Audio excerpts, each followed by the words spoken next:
किसके लिए? अल्लाह की रजा के लिए। अपना नफ्स मारो। आज ना दुनिया नफ्स की दौलत की गुलाम होती जा रही है। जो नफ्स कहता वही करते। दौलत के लिए आदमी कुछ भी करने के लिए तैयार है, और सब कुछ दौलत के लिए किया है, सब कुछ नफ्स के लिए किया, कुछ तो हुजूर के लिए करके दिखा दो। कम से कम दाढ़ी के 4 बाल रख के दिखा दो, है ना।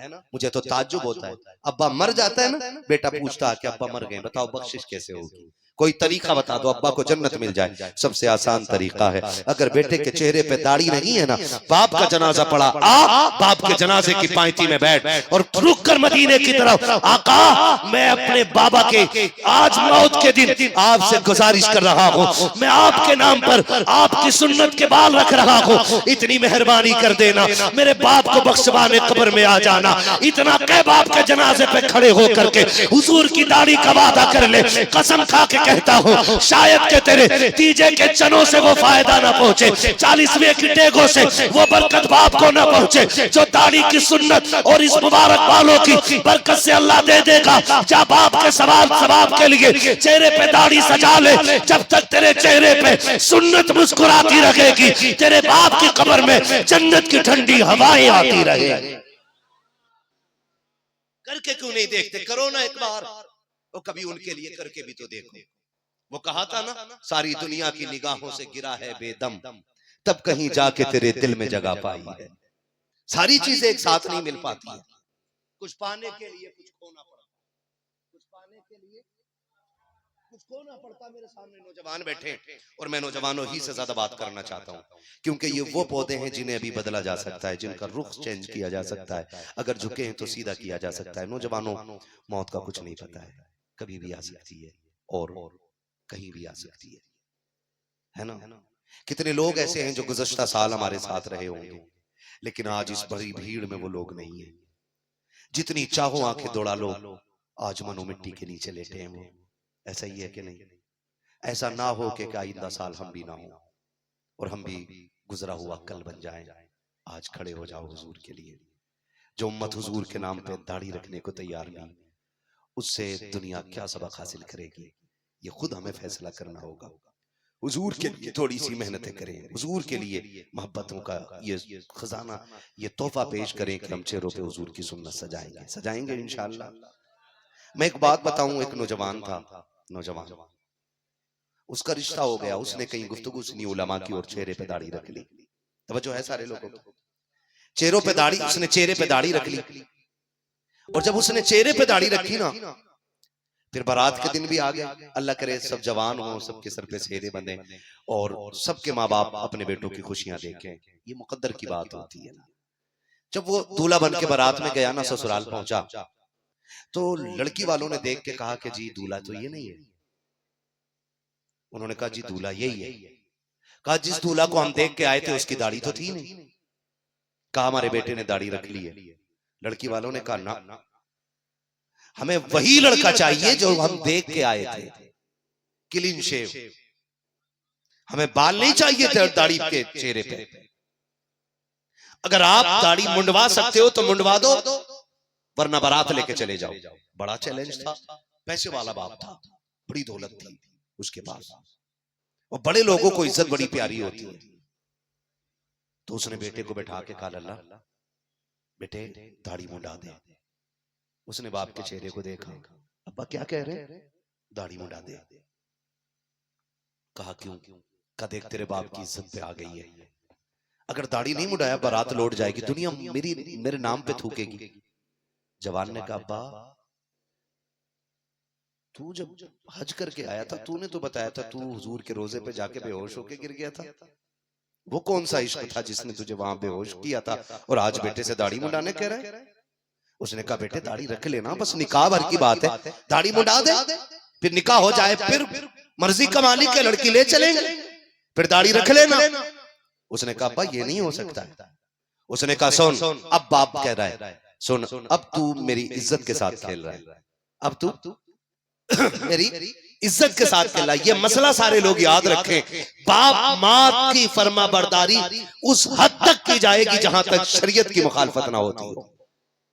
ये भी याद रखिए, जहां शरीयत की खिलाफ वर्जी होगी वहां माँ बाप की भी फर्मा बरदारी बोलो, माँ बाप की भी फर्मा बरदारी नहीं की जाएगी। उसने कहा कि अब्बा तूने तो कहा था तू गुंबद खजरा के आगे बेहोश होके गिर गया था, आज दाढ़ी मुंडाने को कह रहा है। उसने कहा सुन, आज जो बात कह रहा हूं मेरी इज्जत पे बात आ गई है, अगर आज तूने दाढ़ी नहीं मुंडाई तो ले मेरा ये फैसला है, अब तुझे फैसला करना पड़ेगा, या तो तुझे मेरा मेरा तुझे दो चीजों में से एक चीज को चुनना पड़ेगा, या तो मुझे चुन या दाढ़ी को चुन। उसने कहा कुछ वक्त चाहिए, कहा ले ले थोड़ा सा वक्त। बच्चे ने बहुत गौर किया, जवान ने थोड़ी देर के बाद अपने बाप से कहा बाप मैं जा रहा हूँ। कहा किधर? कहा मैं तुझे छोड़ के जा रहा हूँ।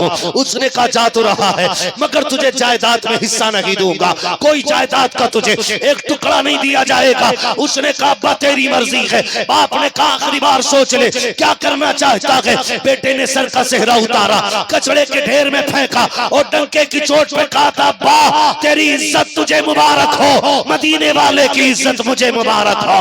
अब्बा दौलत तू ले ले, मदीने वाले की सुन्नत मैं लेके जा रहा।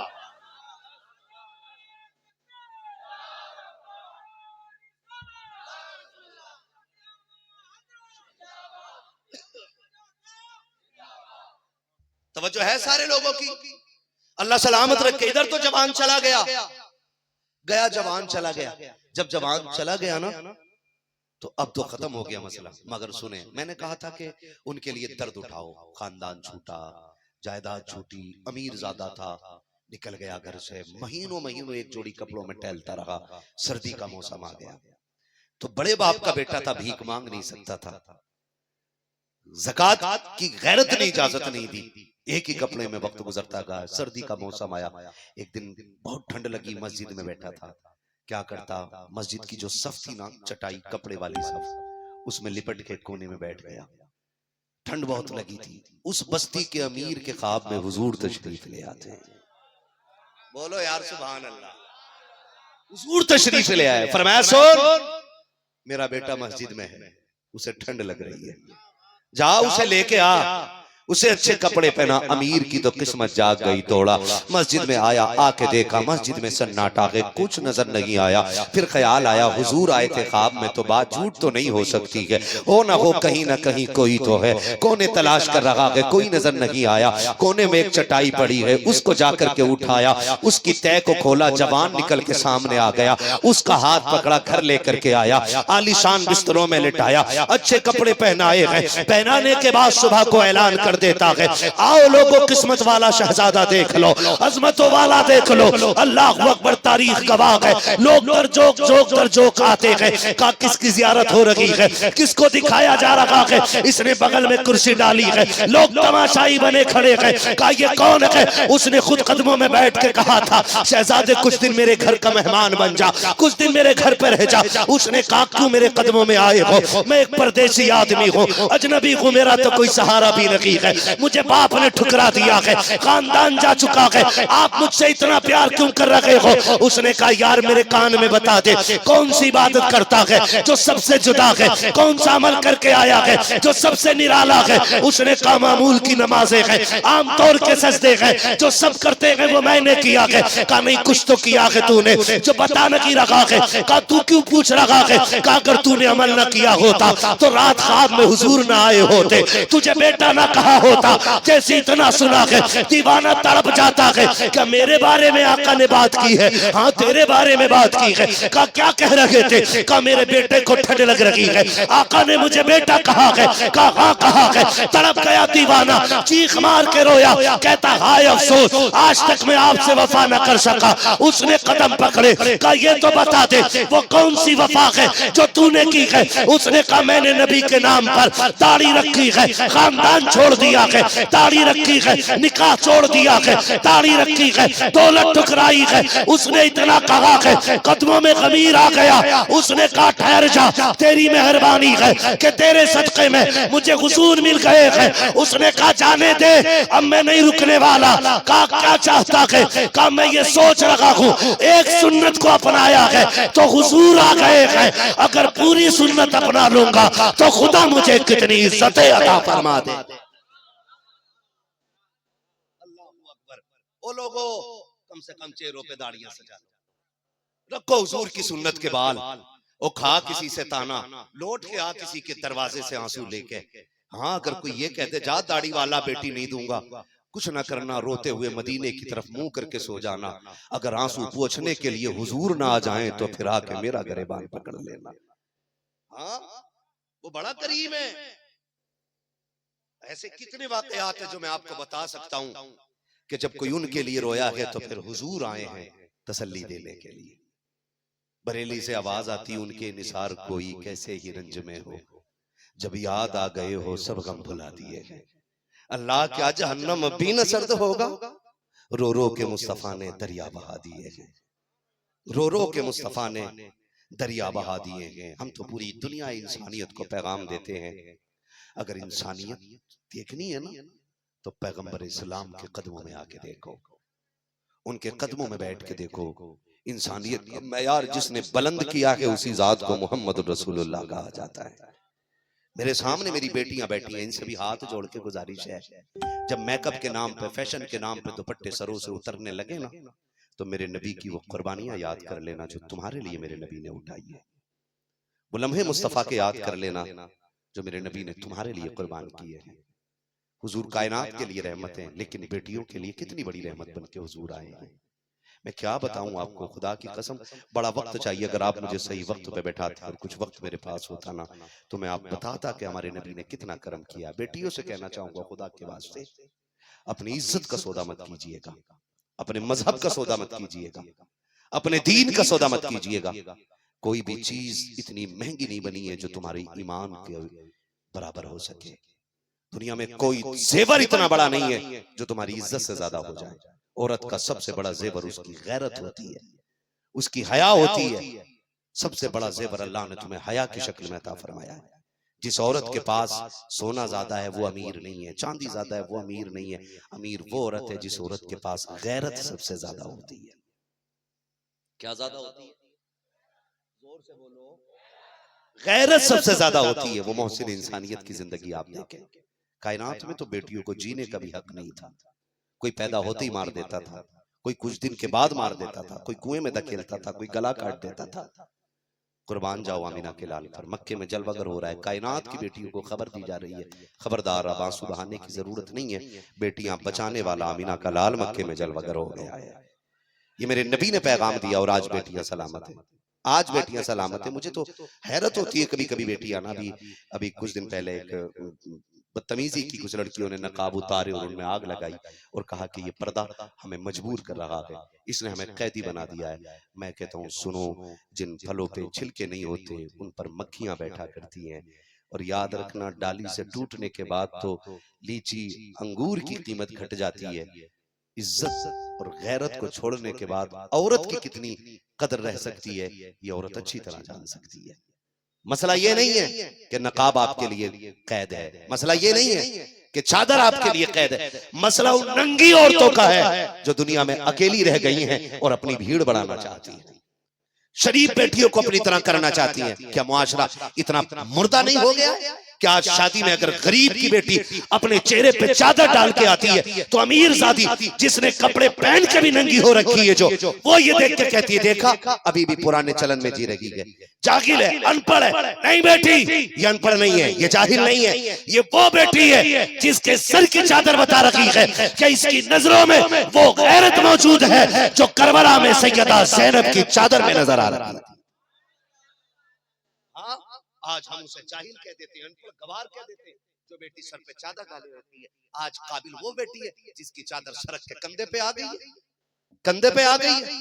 मैं तो गारंटी के साथ मैं तो कहता हूँ चलो ये तो सूफी लोग हैं, पढ़े लिखे लोग हैं, मैं तो घास खोदने वाले मजदूरी करने वालों से एक बंदा इतना बेगैरत दिखा दो पूरी भीड़ में जो ये कह दे कि मैं किसी बदतमीज औरत को अपनी बीवी बना सकता हूँ। बना सकता है कोई? बोलो, बना सकता है कोई? डीजे के आगे नाचने वाला भी ये चाहता है कि मेरे घर की दुल्हन बनने वाली शरीफ होनी चाहिए। बोलो, चाहता है क्या? बोलो। तो फिर ये नंगी क्यों हो गई बेटियां? किसके लिए उतार दिए इन्होंने दुपट्टे? किसके लिए निकाला इन्होंने गैरत का जनाजा? कहीं ना कहीं हम ही थे तकने वाले कुत्ते, हमारी नजरें ही इतनी बेगैरतों बेलगाम हो गई थी कि अपनी बच्चियों के नंगे जिस्मों का तमाशा हम ही देखने वाले थे। इसलिए आपसे कहना चाहता हूं, अपनी बेटियों को पर्दा दे दो। ये जो दुआओं में मांग रहे हैं ना, अल्लाह सलाउद्दीन अय्यूबी दे दे, अल्लाह मोहम्मद बिन कासिम दे दे, अल्लाह खालिद बिन वलीद दे दे, ये दुआओं से आने वाले नहीं है, दुआओं से आने वाले नहीं है। ये जमीन फाड़ के आसमान चीर के नहीं आएंगे, गारंटी है। आज भी माँ कनीज़े फातिमा ज़हरा हो जाए ना, तो बेटे फिर से सलाहुद्दीन अय्यूबी पैदा होना शुरू हो जाएंगे। माओ की गैरत लौट आए, फिर से बेटे खालिद बिन वलीद पैदा होने शुरू हो जाएंगे।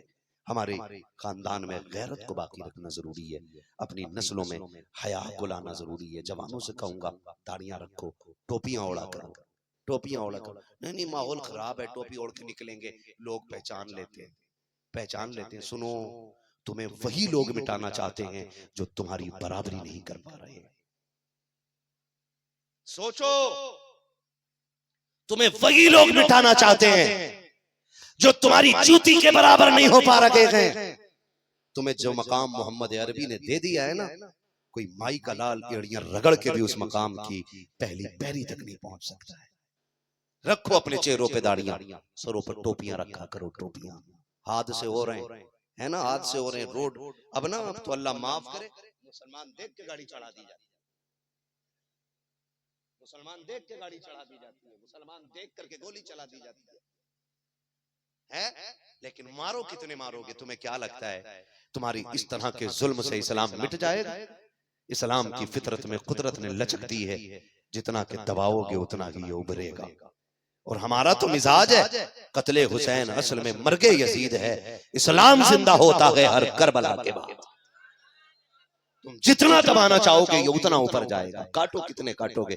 हम जानते हैं, जब पुरानी टहनियां कटती हैं तब कहीं नई शाखों को निकल के फलने का मौका मिला करता है।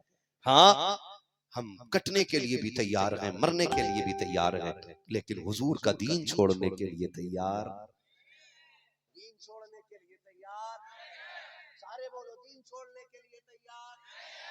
टोपियां उड़ा करो, बेटियों से गुजारिश है दुपट्टे रखा करो सरों पे, ताकि दुनिया को पता चल जाए ये जो नकाब में लिपट के जा रही है ना, ये बेगैरत की बेटी नहीं, मोहम्मद अरबी के दर की कनीज गुजर के जा रही है। और आपसे मैं इसलिए कह रहा हूं, चेहरों पे दाढ़ियां, सर पे टोपी रखो, इसलिए कि हाथ से इतने बुरे होते हैं कि शक्लें मिटा देते हैं। शक्लें क्या कर देते? शक्लें मिटा देते। चेहरों पे दाढ़ी के बाल, सर पे टोपी, अगर हादसा शक्ल मिटा दे और लोग लाश को ले जाने लगे लावारिस खाने की तरफ, तो तेरी दाढ़ी का बाल, तेरे सर की टोपी है कि खबरदार इसे लावारिस समझ के किसी खाने में न डालना। ये लावारिस नहीं है, वो है जिसका खुद काबे वाला भी वारिस है, खुद मदीने वाला भी वारिस है। कम से कम शक्लों को इतना बेहतर करेंगे ना इंशाअल्लाह। कमेटी वालों, आपसे एक गुजारिश हो रही मेरी, जलसा कमेटी वाले कितने हाथ उठाए जरा? सुभान अल्लाह, हजरत के सामने हाथ उठा रहे हो ना, अब हाथ नीचे कर लो। अल्लाह करे ये कमेटी आपकी सलामत रहे। कुछ लोगों ने हाथ नहीं उठाए, पता नहीं मौलवी चंदा ना मांगे, है ना, जो आपको चंदा करना था कर चुके। अब आप सिर्फ एक बात मेरी सुन लें, ये कमेटी सिर्फ जलसा कमेटी नहीं रहनी चाहिए, ये कमेटी हुजूर की उम्मत की कमेटी बन जानी चाहिए, उम्मत की कमेटी बन जाना चाहिए। क्या बनने की? उम्मत की कमेटी। क्या मतलब? आपको सिर्फ इतना करना है, जैसे आपने ये चंदा किया है ना, जलसा कर लिया, आपको पता चल जाए आपकी बस्ती में कोई बेवा है, उसकी बेटी जवान हो गई है, निकाह का इंतजाम नहीं है, तो जैसे मेहनत करके तुमने जलसा किया है ना, ऐसी मेहनत करके उस गरीब बच्ची के हाथ भी लेकर आ देना। करोगे ये काम इंशाअल्लाह? करोगे इंशाअल्लाह? आपको पता चल जाए कोई गरीब है, इलाज के लिए पैसा नहीं है, हॉस्पिटल में एक खुराक के लिए मर रहा है, तो फिर वादा करो उसके लिए भी उठेंगे इंशाअल्लाह। अच्छा, कमेटी वालों के अलावा हाथ उठा के बताओ, अगर ये लोगों की मदद के लिए आपके पास आए तो आप इनके साथ खड़े हो गए कि नहीं? सुभान अल्लाह।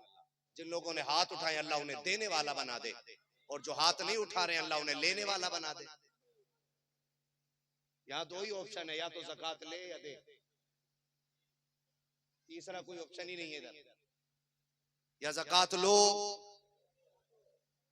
सैयदों को छोड़ के, उधर ना करना इसको अप्लाई, है ना। बाकी हम सब जो है ना वो इसी जुमरे में आते हैं, या तो ज़कात दोगे या लोगे, तो करेंगे ना इंशाअल्लाह एक दूसरे की मदद। हम अल्लाह करे कि किसी न किसी गरीब के काम आ जाए, किसी कमजोर के काम आ जाए, किसी बेटी का घर बसाने के हम काम आ जाए। जिंदगी बहुत थोड़ी रह गई है, एक एक नेकी इकट्ठा करना शुरू कर दो। एक एक नेकी जब तराजू पे रखे जाएंगे ना, तब ना पानी पिलाना भी याद आएगा, रास्ते से कचड़ा हटाना भी याद आएगा, कंकर हटाना भी याद आएगा, क्योंकि वहां सबका अजर मिल रहा होगा। मगर याद रखना वहां दिल दुखाना भी याद आएगा। आपसे एक और आखिर में गुजारिश कर लूं आपसे आखिर में गुजारिश। मुझे मालूम है मैं जुल्म कर रहा हूं आप पे इतनी रात को जाग करके जगा करके, है ना। जाती तो नहीं हो रही मेरी आपके साथ।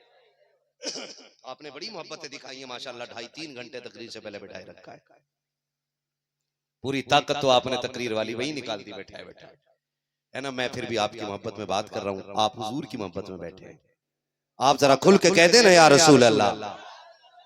एक बात और आखिर में आपसे कह के जाना चाहता हूँ, आपस में सफों में इत्तेफाक पैदा करना। क्या करना है? इत्तेफाक पैदा कर लो। भाई भाई का दुश्मन जो बना बैठा है, हसद की आग है, जलन बहुत ज्यादा है, जलन इतनी ज्यादा है, 4 लोग हजरत को जानने लग जाए तो मौलवी, ये बड़ी दूर तक आ गए। हसद की जलन है, जिसका सीना हसद से पाक होगा हुजूर ने उसे जन्नत की बशारत फरमाई है। जिसके सीने में बुग़्ज़ नहीं होगा वो जन्नती है, सुभान अल्लाह है। लेकिन हमारे सीने तो पाक ही नहीं है। कितने पाक है हमारे सीने, खुद फैसला कीजिएगा। क्या हम ऐसे हैं जिसका किसी से कोई नाराजगी नहीं है, किसी की कोई झगड़ा ही नहीं है? इल्ला माशाअल्लाह एक दो निकलेंगे, वरना किसी की खाला से नाराजगी, किसी की फूफी से, किसी की चचा से, किसी की ताई से, किसी का तायाजाद भाई से, किसी की बहन से, किसी की फूफीजाद बहन से। ये हैं कि नहीं इख्तिलाफात हमारे बीच में? अगर अल्लाह रसूल के सामने खड़ा होने का आप हौसला रखते हैं तो फिर ये नफरतें खत्म कर दीजिए। मेरे नबी मिंबर पे आए और ऐलान किया, लोगों जिससे अपने लोग नाराज हो वो मेरी महफिल से उठ के चला जाए। कौन कह रहा है? हुजूर। किससे कह रहे हैं? जो हुजूर को देख के बात सुन रहे हैं। यानी कयामत तक इबादत करने वाला कोई सहाबी की पहली नजर के बराबर नहीं हो सकता। कयामत तक सजदा करने वाला सहाबी की एक नजर के बराबर नहीं हो सकता है। उस जमात से मेरे नबी कह रहे हैं जिनमें सिद्दीक भी है, उमर भी है, उस्मान भी है, अली भी है, अबू हुरैरा है, हुज़ैफा है, ऐसे ऐसे सहाबी हैं सरकार के, तलहा है, जुबैर है। ऐसे लोग हैं जिनको नबी ने जन्नत की बशारत दी है। उनके बीच में बैठ के मेरा नबी कहता है जिससे अपने लोग नाराज हों वो मेरी महफिल से उठ करके चले जाएं। मेरे नबी ने ऐलान किया है, हुजूर का एक जवान सहाबी उठा है, उठ करके अपनी खाला फूफी के दरवाजे पर गया। खाला है या फूफी रिश्ते में लगती है, दरवाजे पे जाके एक दरवाजा बजा दिया। अभी वो ईमान नहीं लाई है, अंदर से आवाज आई, मन दक्कल बाब। दरवाजे पे कौन है? कहा तेरा भतीजा या भांजा आया है। कहा किस लिए आए हो? कहा आज मेरे आका ने ऐलान कर दिया है जिससे उसका कोई रिश्तेदार नाराज है वो मेरी महफिल से उठ के चला जाए। मैं माफी लेने के लिए आया हूँ, पहले माफी दे दे। अगर तू राजी हो जाएगी तभी मेरा महबूब राजी होगा। जैसी खाला ने दरवाजा खोला है, क्या वाकई तेरे नबी ने ये बात कही है? कहा हाँ मेरे नबी ने ये बात कही है। कहा मैं ऐसे यकीन नहीं करती हूँ, चल मुझे भी उसके दरवाजे पे लेकर के चल। सकी खाला ने भेंट भांजे का हाथ पकड़ा है और नबी के दरवाजे पे आई है। आका करीम को दरवाजे पे बुलाया और अर्ज करती है कि आपने ये ऐलान किया है जिससे अपने नाराज हो वो मेरी महफिल से उठ के चला जाए। कहा हाँ मैंने ये ऐलान किया है। उसने कहा महबूबा अब इसकी माफी बाद में होगी, पहले हाथ बढ़ा के कलमा पढ़ा के मुसलमान बना ले। मेरे नबी ने कहा है ऐसी भी क्या जल्दी है? वो कहती महबूब माफ कर दे, मेरी समझ में अब आया है जो दुश्मनों से भी ऐसी वफा करता है वो अपनों से कैसी वफा करना जानता हो। लाख कलफ लगे कपड़े पहनो, मैं ये पहने बैठा हूं ना, ये जुब्बा साफा है, आप भी पहन लो, सब पहन लें, सब कुछ पहन के ना, अगर ये अंदर से साफ नहीं है ना तो इसकी कोई औकात नहीं है। ये अगर अंदर से साफ नहीं है तो इसकी कोई औकात नहीं है। आप कितने कलफ लगा के मस्जिद में जाओ, बेहतरीन खुशबू लगा के, और अंदर मैल भरा है ना, इसमें मैल, तो फिर जैसे जाओगे वैसे ही लौट आओगे। हसद लेके मस्जिद में जाते हो, मशीयत का नकीब कहता है, सुन, चटाई पे कपड़ा मार के बैठने वाले, ये मिट्टी है, तेरे कपड़ों पे लगेगी तो लोटे 2 लोटे से धुल जाएगी, लेकिन ये जो लगा के आया है ना मैल, ये 7 समंदर से भी धुलने वाला नहीं है। मालिक ये कैसे धुलेगा? तो मालिक कहता, सुन, आजिज़ी के 2 आंसू गिरा के दिखा दे, जो काम 7 समंदर का पानी नहीं कर पाएगा, मैं तेरे 2 आंसुओं से तेरे उस दिल को साफ करके दिखा दूंगा।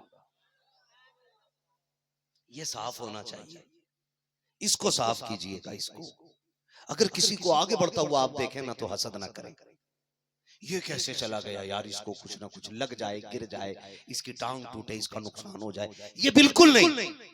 बल्कि रब हमारा करीम है, कहो मालिक जैसे इनको इज्जत दी है ऐसे हमें भी दे दे, जैसे इनको मकबूलियत दी है हमें भी दे दे, है ना। तो रब से मांगे, उसके खजानों में कमी कमी नहीं है। और याद रखें, हासिदों के दिल कभी तसल्ली नहीं पाते, वो सोता भी है ना तो अंदर से जलता रहता है।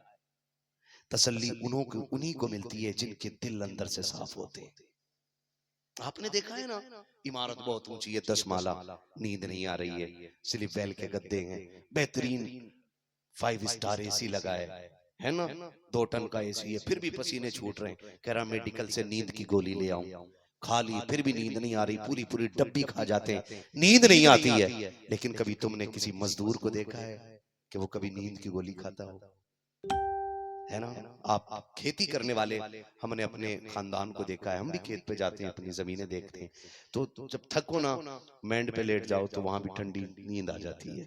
क्यों? सुने, वजह सिर्फ ये है, नींद जो है ना पैसों से नहीं खरीदी जा सकती, पैसों से गद्दे खरीदे जाते हैं, नींद खुदा की रहमत से आया करती है।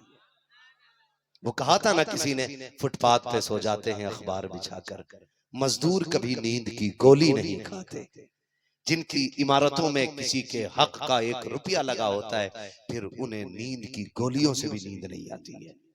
जिनकी बुनियादों में गरीबों की आंखें तभी होती हैं, उन्हें फिर दवाइयां भी नींद नहीं देती हैं। और जो लोगों की दुआएं लेके लेटा करते हैं, वो खाक पे भी लेट जाएं तो अल्लाह उन्हें जन्नत की ठंडी राहत अता फरमा दिया करता है। करेंगे ना कोशिश इंशाल्लाह, दिल साफ करेंगे, भाई भाई को माफ करेगा इंशाल्लाह, करेंगे माफ, रिश्तों में बाहमी पैदा करें, मोहब्बत पैदा करें। 3:45 हो गए हैं, है ना। अब कुछ बातें हमें सूफी साहब क़िबला से भी तबर्रुकन सुननी है, बड़ी